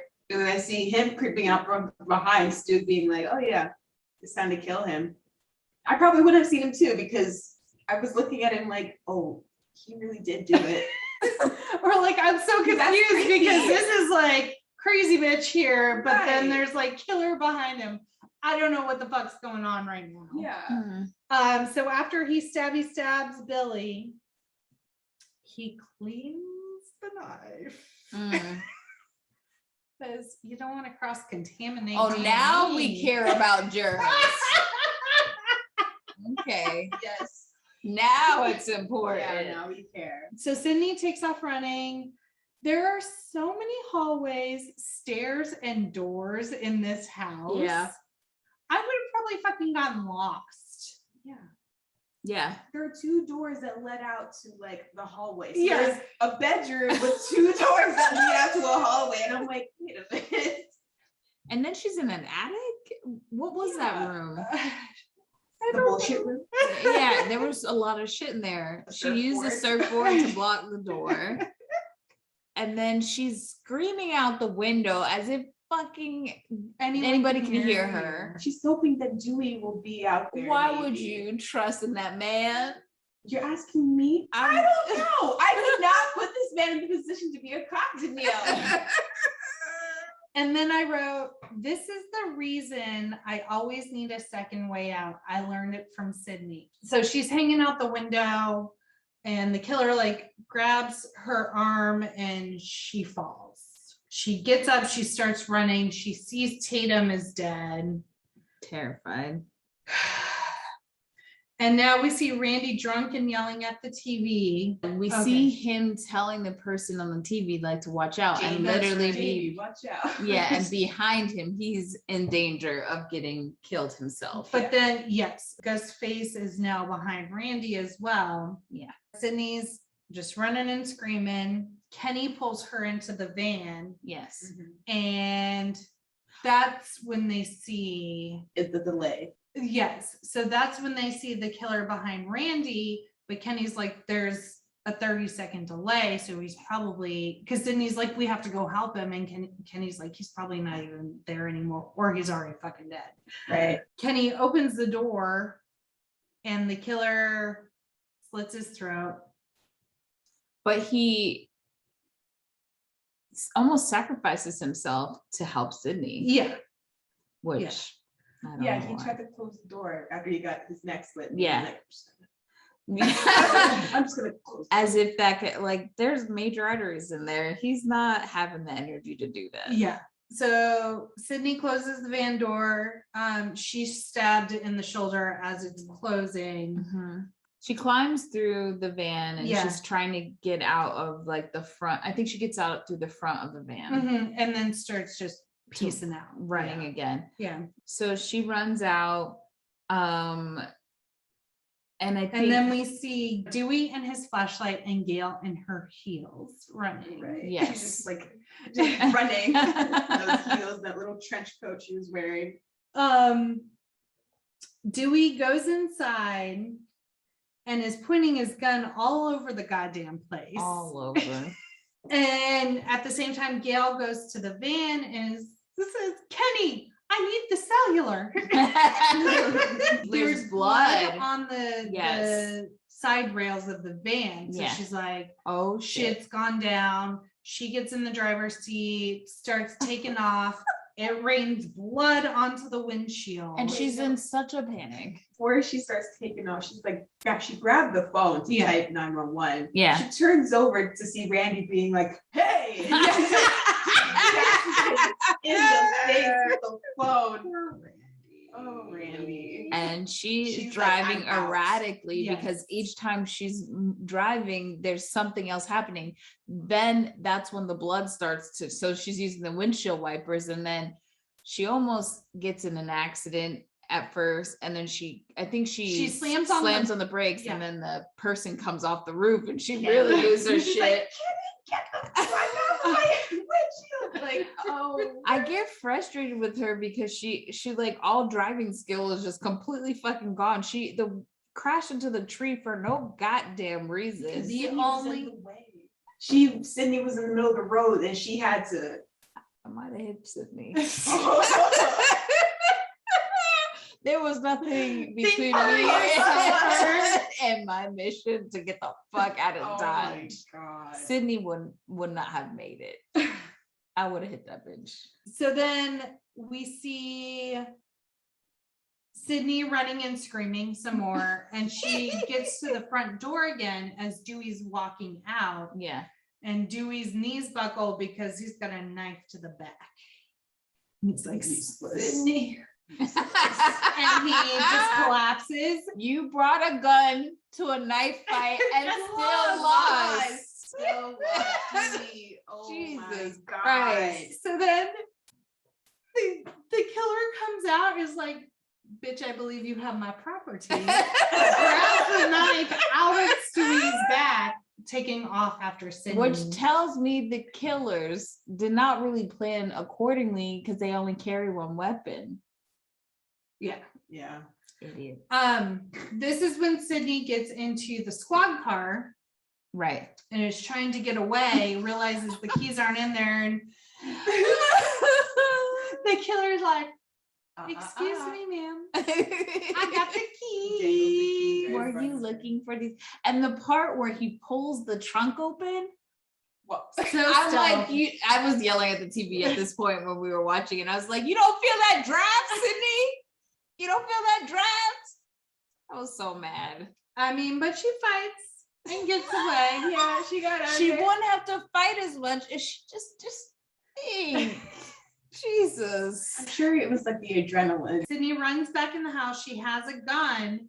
And then it's right about that time, Stu and Randy both hobbling up the steps. And they're like, it's him! It's him! They were outside on the porch. Yeah, they're shooting their case to her when she was like, locked and loaded. I would have shot both of them in a place where they would be Like immobilized. a leg, a foot, something. And just say, figure it out. That's it. So here's another. But she does say, fuck you both. And yeah, goes inside. locks the door. And guess who comes slithering back down? Billy's Sidney, and just rolls down the stairs. She's like, oh my God, Billy. I'm like, do you not see any puncture wounds in his fucking chest? Do you not smell Like, does that not the sound? corn syrup? You got He's stabbed yourself. sticky. Do you not smell the difference between blood and corn syrup? Billy stumbles and falls down the stairs. And then Sidney's like helping him up. He's like, give me the gun. First I'm of gonna all, protect you. Bitch, I thought you were dead a minute ago. How are you gonna be better at a gun than I am? first and foremost, I want to give him the props he deserves, because if you told me I'll give you $100 to pretend to fall down these stairs, I wouldn't even know how to do it. He does a really good job falling down the stairs. So Sidney's like, okay, my knight in shining armor. I'm gonna give you the I'm gun. gonna give you the gun. He lets Randy inside, locks the door, and Randy's ranting like Stu's gone fucking mad. He's all done real mad. Yeah. It's that. Stu's crazy. And then that's when Billy's like, And then I'm like, nah. And I think even in the movie, when I saw it originally, not even in the movie theater, I was shocked. like, it was Two of them. It was him. He licks his finger. Corn syrup, used as pig's blood and carry. The amount of like movie references Billy made in the movie about him being like, he just loves horror movies and being like, none of you put together that Yeah. he loves horror movies so much and references. He shoots Randy, does he not? Yeah, he shoots Randy. Okay. He shoots Randy and then lets Stu in. Mm-hmm. And Stu's like, surprise, Sidney. Surprise, Sidney. And he has the little voice box thing. And then he says, watch a few movies, take a few notes. It was fun. I'm sure he probably ad-libbed that one. Mhm. So stupid. I love him. And so then Billy has to give his dissertation as to why. Although he's like, I really don't have to give a reason. I could just be crazy like Norman Bates. Yeah. That's a motive. Yeah. But he does. But have he a does motive. have to have his moments. Yeah. So Sidney's mom was a fucking whore who was fucking Billy's father. Damn. Which forced his mom to move out and abandon him. I mean, it just shows the character on your dad committing, like, you know, infidelity over here. And it Why are shows- you getting mad at the mom? But also your mom leaving you. That's her too. That's Yeah. both your parents. There's nothing to do with Sidney's mom. Oh my God. And then Stu's like, oh, hold on. This is going to be good. And he like giddily runs out of the room, going to get something, show and tell time. Yeah. And then there's Sidney's poor dad. Yeah. So Billy says it's now after midnight. It's a year ago since we killed your mom. So was like their whole plan or their whole goal to do all these killings for fun and exact revenge, I guess, and then pin it on Sidney's dad. Mm-hmm. Interesting, but not a real good revenge plot for me personally. So Stu pulls dad out of the closet, puts the voice box and the cell phone used to call everyone in his pocket. And now we have to make it look convincing. So now these two idiots go back and forth with stabbing each other. Yeah. And it's almost like Get in there, bro. Stu is hyping himself up. And so Billy stabs Stu in the side. Stu stabs Billy in the side. There's fucking blood everywhere. And they're knocking shit over. They did not plan that properly because they got into, like, first of all, you don't do a stab wound to the gut. That's like the worst thing you could do. Yeah. Besides the artery, obvi. But Jesus, Christine told me the basics at least. Yeah. So Stu says, everyone dies but us. That's the plan. So everyone dies but us because we have to be here for the sequel. And everybody loves the sequel. But then Billy gets a little overzealous and like stabs Stu a few extra times. Yeah, Billy needs help. Billy. I feel a little woozy here. I feel like I'm in Billy Madison episode all over again. Let me live. Stu is dripping blood everywhere. Like you can audibly hear the blood just pumping out of his body. Oh my God. But then Stu goes to get the gun and it's not there. Because bum, bad bitch Gail Weathers on the scene. About to blow this motherfucker to the end. And then she does it. And the safety's on. So while she's like, oh shit, they boot her to the stomach so fucking hard. She goes flying and knocks the fuck out. Yeah. Then that's when Billy's like, it works better with the safety off, and then cracks his neck in like the creepiest fucking way. So then he's about to shoot Gail, but then Stu's like, Sidney pissed out. So we got another problem. When they were stabbing each other, it was she should have bolted out of there. She was watching this go down, and I was like, and you're in a kitchen full of weapons. Well, if the gun was still there by that time. Nah. Sidney playing games in this bitch. But Billy was actively stabbing Stu, so there was like reaction. Maybe time. She saw Gail coming to get the gun, and so she knew that she couldn't. Stu notices Sidney's gone. For some reason, Sidney thinks we're gonna play games now and fucking call Stu's landline with the fucking voice box. Yeah, she's like, we ain't got time to play games, Sidney. She's so into the games. That bitch puts on the mask and the costume. Yeah, she already called. She real gangster. So then, like, Billy is pissed. He hands, like, throws. Doesn't even. Stu is like fading. Like, Stu is like on the chair, little stool in the kitchen, like. I really, you got me. So at first, Billy's like puts the phone to Stu's ear, and then Billy takes the phone back, and then Sidney's like, I already called the fucking cops, come try and fucking find me. He's like, you bitch. Chucks it. The phone, hits Stu in the head, and Stu turns around and goes, you hit me with the phone, you dick. That was an improvised line because Billy wasn't supposed to hit Stu with the phone. Oh, that's so good. Which is why it's my favorite like scene of the movie. He was good. Method acting for sure. And then Stu's like, hello? Did you really call the cops? You bet your sorry ass I did. He's like, my mom and dad are gonna be so Oh my God. Or even Matthew Lillard is amazing. When they're asking, she's like, I already know Billy's motive for doing this. What are you gonna tell the cops when they get here? And she's like, peer pressure. I'm way too sensitive to be doing things like this. I'm like, So now Billy is just roided out Billy. Just kicking shit over, mm. throwing stuff, tearing shit up. Yeah, he is pissed.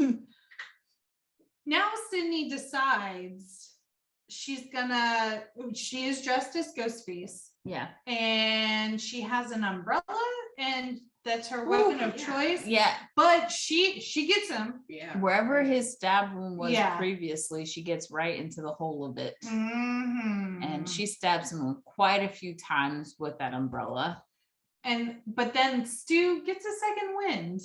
Yes. Yeah, all of a sudden. And he tackles her. They're wrestling around. They make it into the living room. And he falls. And bitch just TV on the head. Yeah. Okay. For y'all that weren't around back then, please understand TVs are not what they were then. So heavy. TVs then, and that was a decent sized TV, probably 150 pounds. And the glass was fucking thick. Yes. That TV to the face, He did. 100%. Like they didn't even have to show him being electrocuted because the heaviness of the TV. yeah, his brain crushed.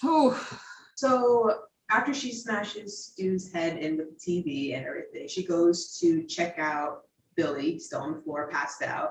And then Randy wakes up all of a sudden. Yeah, Randy wakes up, and so does Gail. Yeah. And then they're all like looking at each other, being like, "Oh, what's going on?" And then her dad like topples out of the closet all of a sudden. She's like, "Oh, Dad!" Like she forgot that the man was duct taped up in that closet, fighting for his life. Well, that was after. So Billy, they're all like hovering around Billy. Yeah. Billy wakes up with Randy. Yeah. Starts choking Sydney. She digs her finger as far into his wound hole as she possibly can. Yes. And she pushes him up enough where Gail takes her shot. Yes. And so Billy's shot in the chest, right? Yeah, and he falls over. So he falls over, and Randy's like, "Careful." Rules. It's at this time that the killer comes back for one last scream. And Billy's like, essentially like, boom. And so Sydney double taps in the forehead. Yeah. Like and she says, not my movie. Nice.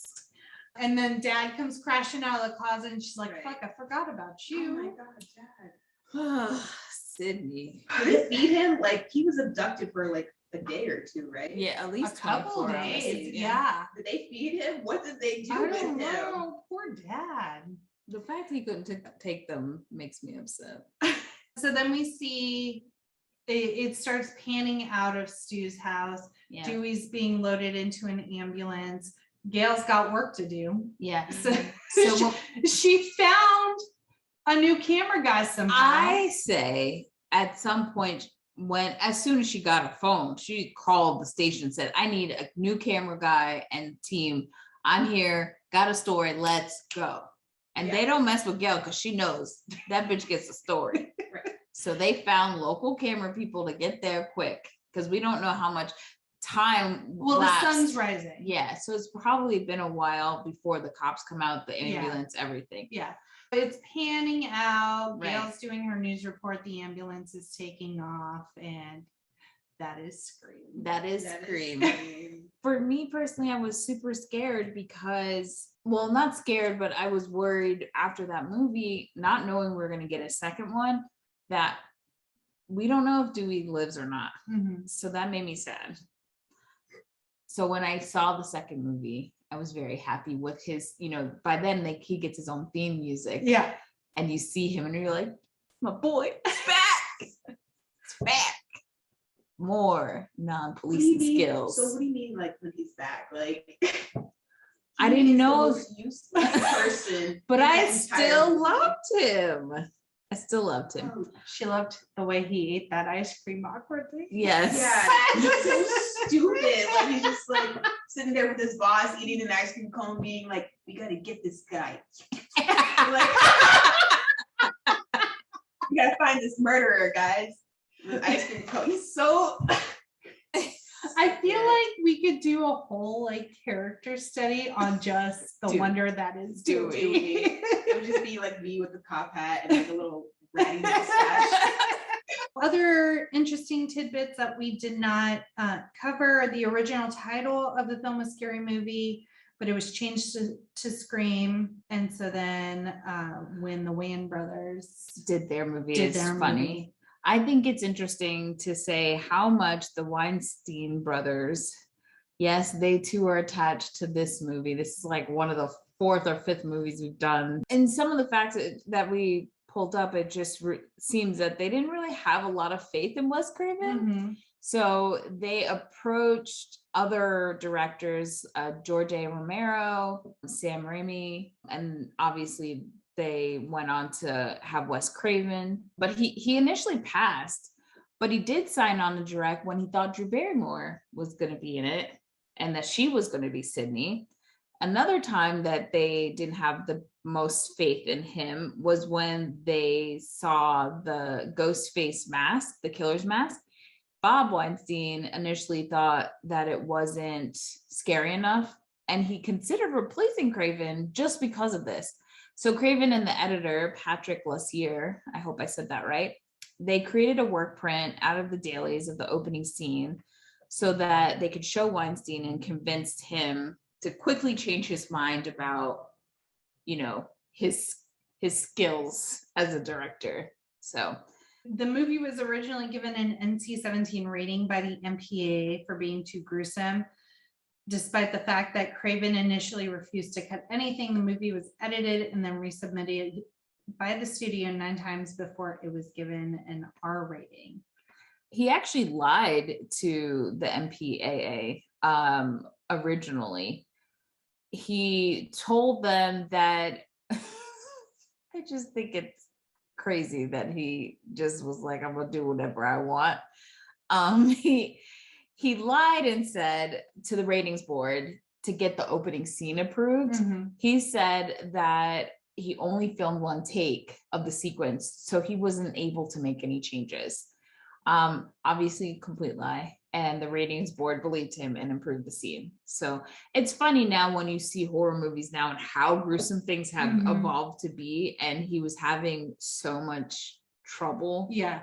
With, being like, this is nothing. Yeah. Compared to other stuff. Screenwriter Kevin Williamson was partially inspired by a real life series of student murders in Gainesville in the 1990s. Perpetuated Florida man Danny Harold Rowling, who was later dubbed the Gainesville Ripper. He was also inspired, of course, by John Carpenter's 1978 classic Halloween, which is his favorite movie.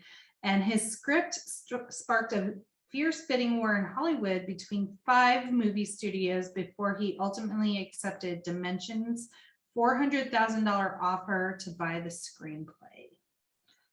Which is also interesting if you want to speak that he was initially inspired to write the screenplay, like you said, from those killings in Gainesville. But the movie itself, Scream 1 and 2, launched additional copycat crimes, including in 1998, the murder of Gina Castillo by her son, Mario, and her nephew, Samuel. It became known as the Scream murder because the boys admitted that they were inspired by both Scream movies and even purchased 2 Ghostface costumes and a voice changer like the ones used in the movie. So there was no doubt that they were. Yeah, it's really, really crazy. And I know we were just talking about Craven, Wes Craven being very petty. I love it. He just was really mad about how much he was censored when making this movie. He was quoted as saying, "I'm a director who can do something very well, but am not allowed to put it on screen."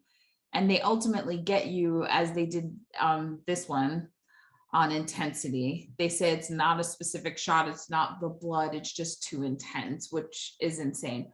But to the credit of maybe the MPAA, they did have to use 50 gallons of fake blood for That's this true. movie. So it was quite a bit.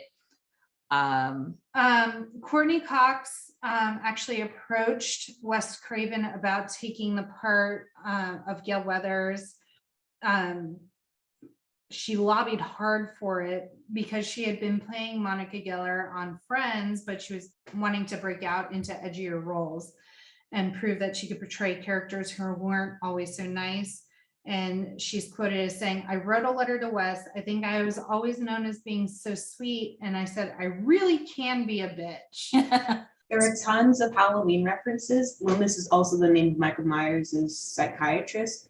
Tatum telling Sidney that their ordeal is like a Wes Carpenter film. The film makes a clever callback to the Mackenzies, neighbors referenced by both teen victim Casey's parents in Scream's opening scene, as well as Jamie Lee Curtis, Laurie Strode, who, while being stalked by Michael, tells the children she's babysitting to go down the street to Mackenzie's house.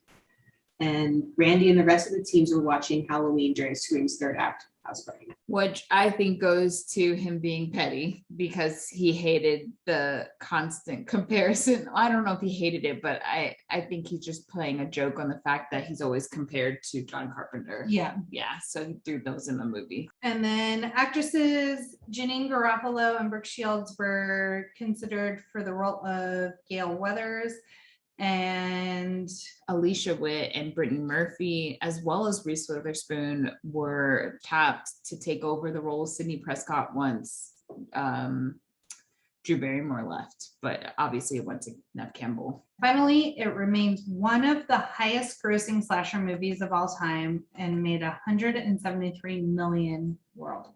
It's crazy. And we're about to get a fifth movie.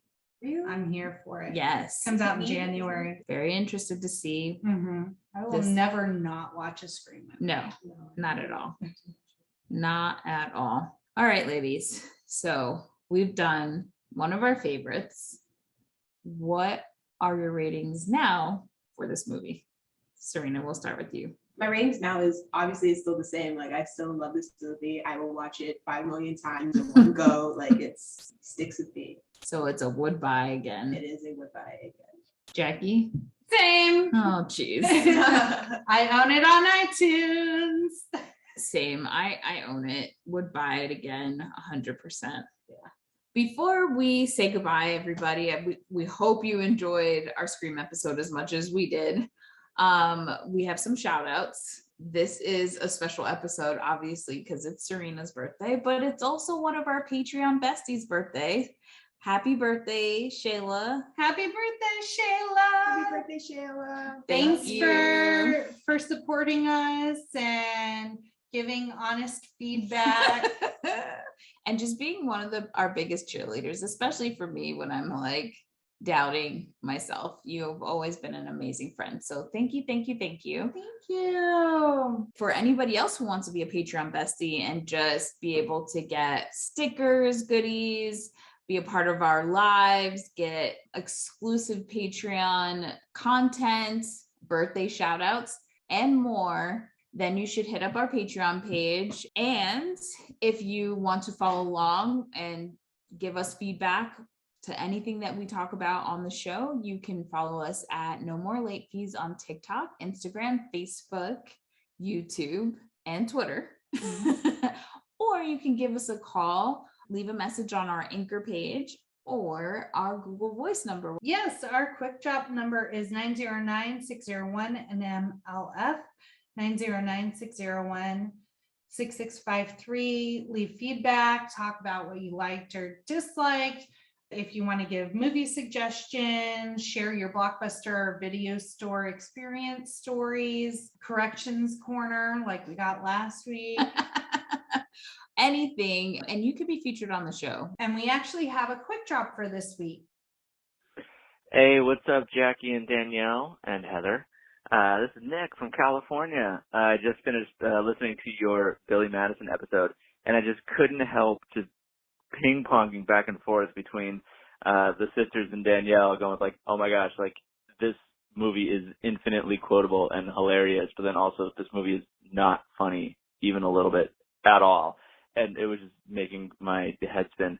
But one thing that I just couldn't couldn't let go of is every time I say the word ethics, which is actually kind of a lot because I teach communication studies, and one of the first things I teach in every one of my classes is communication ethics. And I have, like, just those 2 times I did it just now, it took every bit of focus I could to not say it like Billy Madison. And in my classes, I say it like Billy Madison every time. I'm like, so today we're going to talk about communication ethics. And I just, like, I hear Billy Madison's voice, like, saying business ethics. Like, I can just hear it in my head, and it comes out of my mouth like that every time. It's communication ethics. And my students have absolutely no clue what I'm talking about. None whatsoever. And it's not even worth explaining to them at this point. I'm just like, it's a thing, and don't even children. My students are all born after the year 2000 at this point. I was like, forget it. But I laugh in my head every time I say it. Communication ethics. But anyways, thanks for the fun nostalgia trips as usual. I loving the podcast, love your energy, and it was nice to hear Heather's voice in there as well. Keep doing what you're doing, y'all. It's been a blast. Be kind, rewind. Thank you so much for calling into our quick drop. We really, really appreciate it, and we love to hear your opinions and feedback. Syrena, it's always so great to have you be our producer, our silent partner in this. So we're really excited you came for an episode. How was it? It was good. It was good. I'm excited to be here. Yay. And as always, Be kind and rewind.